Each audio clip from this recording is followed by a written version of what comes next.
얘들아, 안녕. 안녕하세요. 아람쌤입니다. 오늘은 지난 시간에 이어서 인경업전 두 번째 시간입니다. 오늘은 224페이지부터 225페이지까지 본문 마저 정리하고 학습활동이랑 뒤에 나오는 박시점 학습활동까지 간단하게 정리해 보도록 하겠습니다. 오늘도 교과서에 필기하면서 열심히 수업 들어봅시다. 자, 이 부분부터는 절정 세 번째 부분. 경업이 온다는 소문이 나라 전체에 퍼지니까 임금이 여기 지난 시간에 얘기했던 것처럼 임금으로 생각하고 읽으면 되겠죠. 상이 기뻐하사 승지로 하여금 위로하여 말하기를 임경업이 무사히 돌아오니까 바로 보고 싶은데 임경업 지금 먼 데서 왔으니까 잘 쉬고 내일 나 보러 오라고 해라 라고 이야기를 한 거지. 하니까 승지가 자점이 두려워서 하교를 전하지 못한지라. 그럼 여기에 있는 이 자점, 임금의 명령인데 승지가 이걸 이행하지 않은 거지. 그럼 이걸 봤을 때 김자점의 위세가 온 조정에 다 미쳤다는 거를 알 수가 있는 거지. 위세가 지금 엄청나게 왕의 명을 지금 듣지 않을 정도로 전체가 퍼져 있는 상황임을 알 수가 있는 거지. 경업이 생각하되 나라에 침임하시면 죽어도 한이 없을 것이요. 억울하게 지금 감옥에 갇혀서도 임금을 원망하지 않은 상황인 거야. 임경업의 깊은 충정이 드러나고 있는 거지.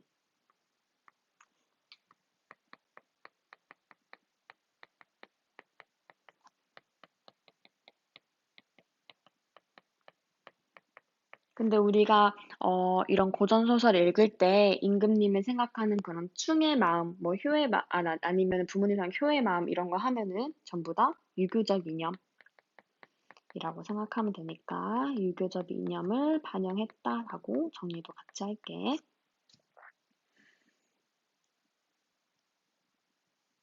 세자와 대군이 내 일을 알고 계신지 모르고 계신지 해서 주야로 계속 밤낮으로 괴로워하여 목이 말라서 물을 달라고 하는데도 옥졸이 물을 주지 않는 거야. 그럼 이거는 전부 다 김자점이 임경업을 죽이기 위해서 옥졸들한테까지 다 손을 써놓은 상태임을 알 수가 있는 거지. 옥졸들까지도 나를 미워하니까 이는 필시 하늘이 나를 죽게 하는 거구나. 누구를 원망하겠느냐 하면서 죽음도 운명으로 생각을 하고 있는 거지. 자, 다음날 상이 정좌하시고 승정 내시 한 사람을 보내서 경업을 부르니까 그 사람 또한 자점의 밑에 있는 사람이니까 자칫 죽을 줄 알고 주저하고 있는 거지. 근데 그때 마침에 전옥 관원이 경업이 불쌍하다고 여겨서 경업한테 다 얘기를 해주는 거야. 장군을 역적으로 잡아 가둔 거는 전부 다 김자점의 다 모함이고 개교다. 그러니까 그대는 잘 해가지고 누명을 좀 벗으시오라고 얘기를 해준 거야. 경업이 그때서야 내가 이렇게 지금 감옥에 갇혀 있는 게 김자점의 흉계이구나라는 거를 알아서 바로 몸을 날려서 이 부분 봐봐. 바로 몸을 날려서 입궐해가지고 주상을 베었고 이런 말이 나오잖아. 근데 이 사람이 이렇게 나올 수 있는 거였으면 진짜 나왔을 텐데 이 사람은 지금 내가 김자점의 흉계라니 하면서 이때서야 비범한 영웅의 풍모를 보여준 거지. 아이고. 응? 다시 할게.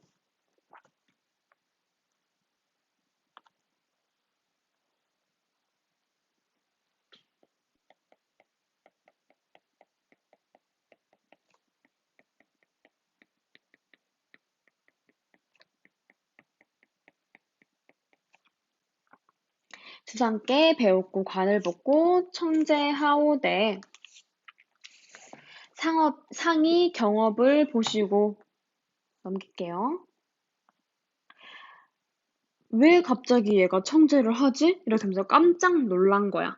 그러니까 이게 무슨 말이냐? 자세히 한번 말해보라 라고 얘기를 하니까 지금 경업이 얘기를 한 거지.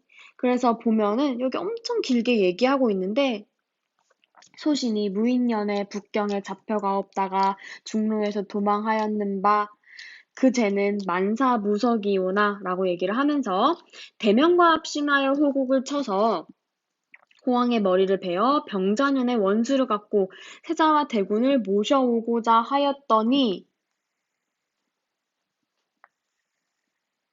오늘 왜 이렇게 될까? 중로에서 도망친 이유에 대해서 이야기를 하는 거지. 가낙무리에게 속아 북경에 잡혀갔었다가 선행으로 돌아오더니 하늘이 준 큰 행운으로 내가 돌아오더니 이주서부터 잡아 올리라 하고 목에 칼을 씌워가지고 끌려왔다 라고 얘기를 하면서 자기가 너무 억울하다라고 이야기를 하고 있는 거지. 이게 다 전부 다 김자점의 훈계로 지금 잡아온 거지. 근데 이 부분을 보면 그냥 단순히 지금 대화하는 장면이기도 하지만 이 부분은 지금 상황에 대해서만 얘기하는 게 아니라 임경업이 자신 스스로 지난 날을 요약적으로 제시하고 있는 부분이다라고도 볼 수가 있겠지. 자신의 지난 날을 요약적으로 제시해주고 있다.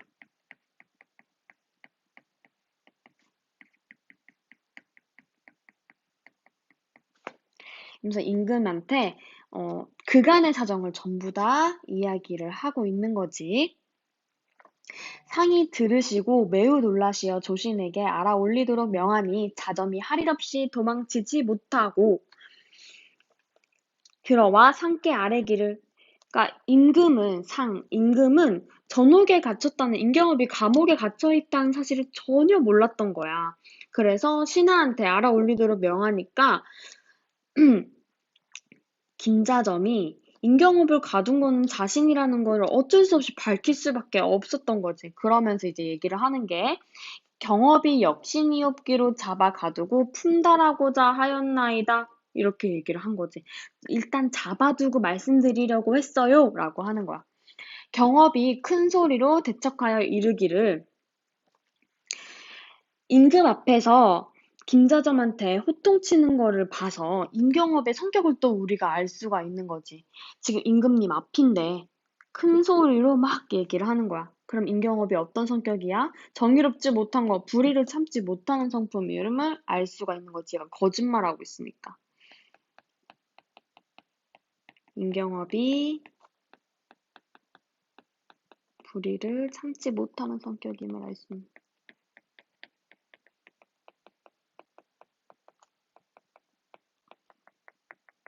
품임을 알 수 있는 부분인 거지. 역정놈아 이렇게 얘기를 하면서 내 벼슬이 높고 국록이 족하거늘 나라에서 주는 녹봉이 이 정도면 괜찮은데 너 뭐가 더 부족해서 이렇게 반역할 마음을 두고 나를 나까지 죽이려고 하냐? 라고 얘기를 하고 있는 장면인 거야.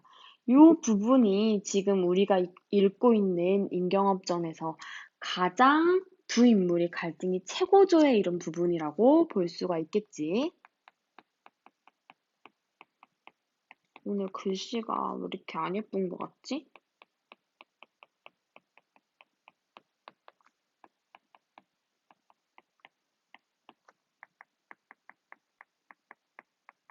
예쁘게.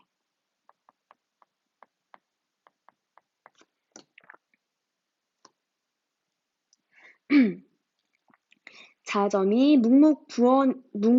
묵묵무언이거늘 입을 다문 채 말이 없는 거지. 왕이 진노해서 크게 꾸짖기를 경업은 삼국의 유명한 장수여 또한 청고 충신이라. 너네가 무슨 뜻으로 죽이려고 하느냐. 이는 반드시 부동을 꾀함이라. 라고 하면서 자점과 그의 하수인들을 모두 불러서 의금부에 가두도록 하고 경업은 나가라고 하면서 자점이 경업과 함께 나오다가 무사에게 분부해서 경업을 치라 해가지고 경업을 막 난타질 해가지고 거의 죽게 되며 전옥에 가두고 자점은 금부로 가더라. 그러면 우리가 여기서 지금 자기가 지금 이렇게 궁지로 몰리니까 경업을 죽이고 있는 거지. 그래서 요 마지막 부분, 뒷부분 줄거리 볼게. 경업은 결국 죽음을 맞이하게 되고 그 꿈속에서 임경업의 현신을 본 왕은 김자점을 처형한 뒤 임경업의 추위를 포상한다라고 하고 이 소설이 끝나게 되는 거야. 임경업이 죽은 거는 실제적 역사적 사건을 반영을 하고 있는 건데 여기에서 중요한 거는 이 소설에서 중요한 거는 김자점을 처형했다는 거야. 실제 사건에서는 김자점 처형하지 않았거든. 그래서 허구적으로나마 위로를 하고자 했던 민중의 심리가 드러난 부분이라고 볼 수가 있겠지. 여기를 정리해서.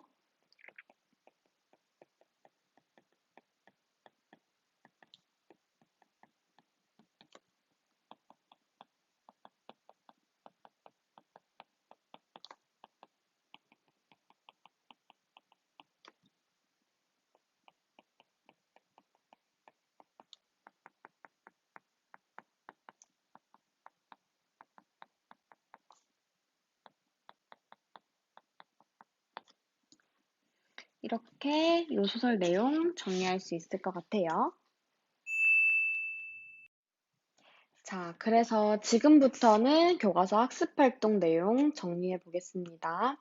교과서 226페이지 펴고 같이 학습활동 한번 정리해 봅시다.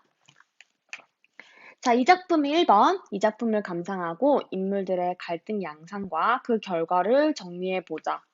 인물들의 갈등 양상 여기서는 임경업 주인공을 중심으로 해서 후국에서는 호황과 조선에서는 김자점과 갈등을 겪고 있는데 그 내용 한번 정리해 볼게요. 자, 호황이 항복하지 않으면 죽이겠다고 협박을 하니까 임경업이 어떻게 썼지? 제발 살려주세요 했나?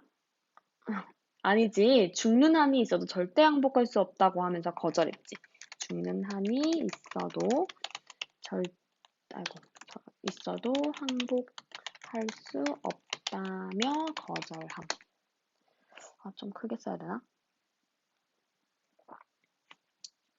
자, 그 갈등의 결과로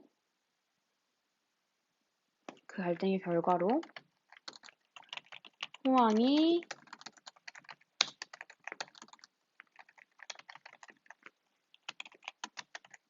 충절에 감동하여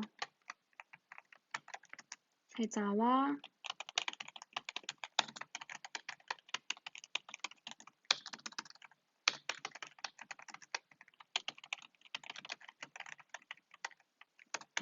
오히려 호황은 이렇게 죽는 한이 있어도 항복할 수 없다라고 얘기를 하면서 조선에서는 충신이다 이렇게 얘기를 하면서 오히려 감동을 받아서 임경업의 원을 들어주는 장면이 있었지. 그 다음에 조선에서는 이 나쁜 인물 김자점 정리할게요.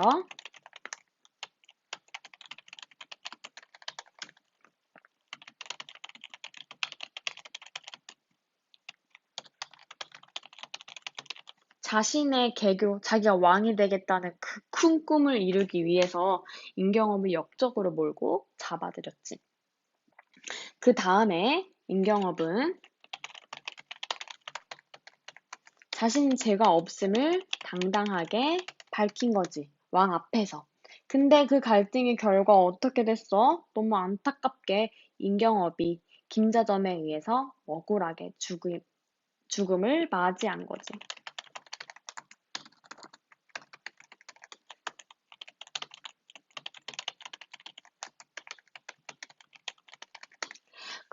우리가 고전 소설은 보통 다, 긍정적인 결말로, 나쁜 사람은 벌 받고, 착한 사람은 상을 받는 권선징악의 구조를 가지고 있는데, 우리가 지난 시간에 읽었던 작품이랑, 이생길장전이랑, 그 다음에 이번 시간에 했던 임경업전이, 좀 예외로 비극적인 결말을 가지고 있는 작품이라고 볼 수가 있겠지.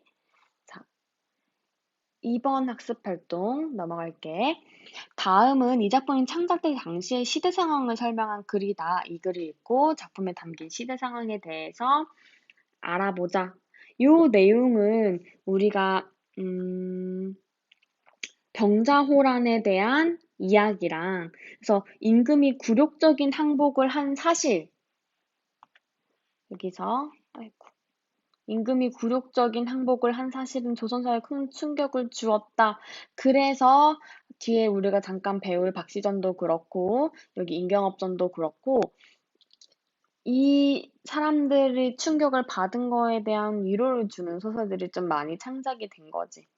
그래서 임진왜란 때 도와준 명에 대한 의리를 지키고 청에 복수하자라는 북벌운동이 전개되었어. 그래서 이 작품도 그런 내용이 담겨 있다고 볼 수가 있겠지. 학습활동 한번 정리를 해볼게요. 자, 그러면 1번부터 볼게요. 작품이 창작된 당시의 시대 상황과 관련해서 이 작품과 같은 군담 소설이 창작되고 널리 읽힌 이유 무엇일지 이야기해보재. 그럼 같이 보면 여진족에 대해서 우월감을 가지고 있던 조선이 청나라의 침략에 패배한 거는 병자호란은 굉장히 큰 충격이었던 거지. 그래서 군담 소설을 다시 써서 우리 민족의 우월감을 좀 가상으로라도 허구적이라도 그렇게 좀 보여주고 우리가 청나라에 진 거는 능력이 없어서가 아니다라는 거를 좀 보여주면서 좀 치우고 씻어내고자 한 거지. 그러니까 임경업이라는 인재가 뜻을 펼칠 수 없는 상황이었으니까 그런 거다라고 하면서 좀 위로하고자, 치욕과 분노를 위로하고자 했던 심리가 들어가 있다라고 생각을 하면 될 것 같아. 정리하시고. 자, 그 다음에 두 번째. 자, 그 다음에 2번. 소설이 당대 사람들의 인식을 반영한다고 할 때 실제로 비극적 결말을 맺었던 인물인 임경업을 작품 주인공으로 삼은 이유를 생각해 보자. 그럼 이것도 한번 정리를 해볼게.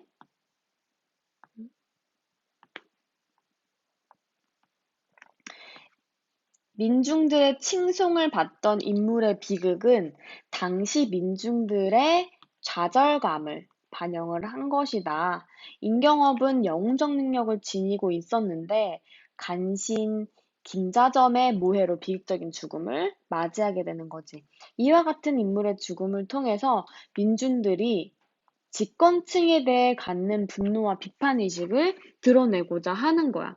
왜냐면 임경업이 김자전의 흉계에 의해 희생을 당하는 사건에는 민중들이 비판하는 의식이 담겨 있는 거야. 왜냐면 전후에도 사리사욕만을 일삼던 간신이나 이 나쁜 지배층들의 문제점을 직접적으로 좀 비판하고 있고 그런 거를 분노로 표출했다고 볼 수가 있는 거지.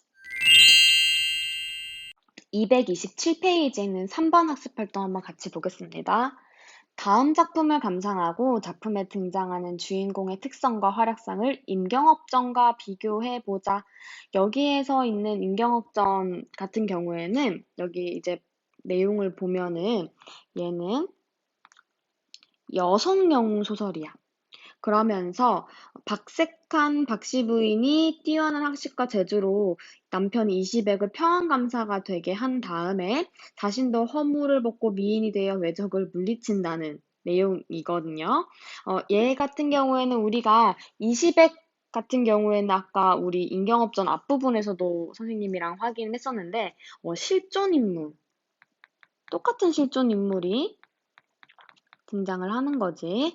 이 소설 같은 경우에는 가장 큰 특징이 이중 구성을 가지고 있는데, 음, 허물을 벗고 미인이 되어 외적을 물리친다 이런 내용들이 있는데 이거 같은 경우에는 요 허물을 벗고 미인이 되어를 기점으로 해서 전반부, 후반부로 나눠지는 거야.